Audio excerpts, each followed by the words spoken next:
Алғашқы әсер қалдыру мүмкіндігі тек бір-ақ рет қана беріледі. Ағылшындар айтатын бұл нақыл сөздің жаны бар.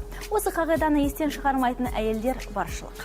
Армысыздар, эфирде этикет бағдарламасы. Бүгін біз қыз-келіншектердің өз-өзін ұстау ережелері жайында баяндаймыз. Әрбір әйел өзінің сыртқы келбетіне мән беруге тырысады. Ең бастысы ол ұқыпты болу және таза киіну. Баратын жерге байланысты киім киюдің де маңызы зор. Егер іш киім көрініп қалса, немесе әшекей бұйымдар тым көп болса, ол басқаларға ұнамайтыны сөзсіз. Бет күтімі де назардан тыс қалмағаны жөн. Қай жаққа шықсаңыз да бояну қажет. Әсіресе ұйқыңыз қанбай шаршап тұрсаңыз, макияж жасау міндетті.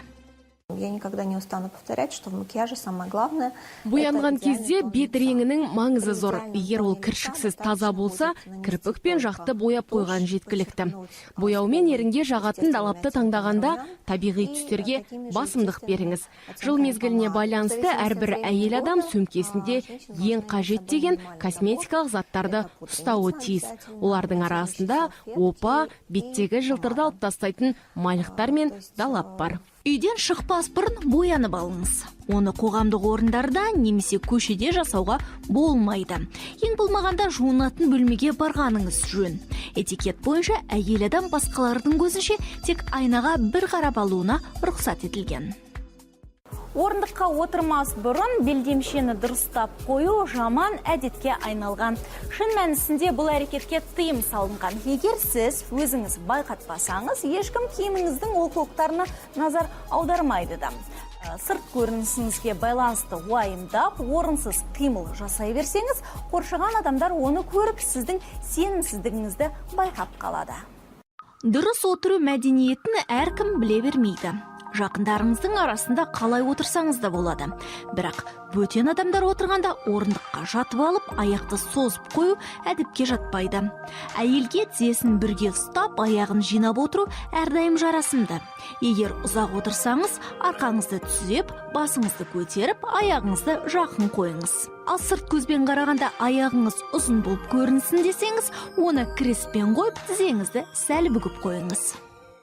Орындыққа жайғасқан кезде алдыңызда мысық, артыңызда тышқан жатыр деп елестетіңіз. Яғни орындықтың 4/3 бөлігін ғана пайдаланыңыз. Аяғыңызды қисайтпай түзу ұстаңыз, сонда келбетіңіз асқақ болып көрінеді. Ол ас қорытуға да оң әсерін тигізеді. Мейрамханаға келгенде әйел адам ас мәзірін бірінші болып алып, онымен таныса бастайды. Таңдауын да өзі жасау керек. Ал тапсырыс беру міндеті ерлерге жүктеледі. Тамақтанудың алдында еріндегі бояуды майлықпен сәл сүртіп алыңыз. Әйтпесе біраздан кейін ол бояу сусын құйылған бокалыңызға жұғып қалады. Помады должны быть предпочтительно матовых. Егер күндіз бір жаққа шықсаңыз, жылтырсыз далап жаққаныңыз дұрыс. Ал егер кешке барсаңыз, жылтыр әрі ашық түсті таңдауға болады. Әйелдер қауымы үшін қолындағы сөмкесі үлкен маңызға ие. Еуропалықтардың этикетіне сай клатч немесе әмиянды отырған орындығыңызға қоюға болады. Америкада сөмкені дастархан басында қалдыруға рұқсат етілген. Немесе оны орындықтың арқасына әлде арнайы ілгішке ілсеңіз де жарайды. Ал қолыңызда портфель болса, оны жерге жайғастырғаныңыз жөн. В хороших ресторанах, конечно же, имеются специальные подставки. Жақсы мейрамханаларда әрбір үстелдің жанында арнайы тіреуіштер бар. Олардың үстіне сөмкені қоюға болады. Этикет ережелерін қатаң ұстанатын әйелдер өзімен бірге сөмкеге арналған ілгіш алып жүреді. Қазір бұл құрылғылар ғаламтор арқылы кез келген дүкенде сатылады. Барлығына қолжетімді. Ғимаратқа кірген бетте бас киім, қолғап сынды заттарды шешу керек. Алайда сіз ішінде көп уақыт өткізбейтініңізді білсеңіз, бұл ережені орындаудың қажеті жоқ. Егер қол шатырыңыз болса, оны жауып, арнайы ілгегін пайдаланып, қолыңызға іліп ұстаңыз. Целлофаннан немесе қағаздан жасалған пакетті тек дүкеннен шыққанда ғана ұстауға болады.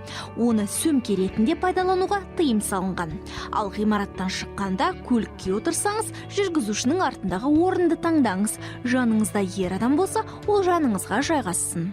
Әрбір әйел адам үшін абыройын түсіріп алмау үлкен маңызға ие. Ол мұнтаздай таза болсын десеңіз, этикет ережелерін естен шығарып алмаңыздар. Табысқа бірге қол жеткізейік.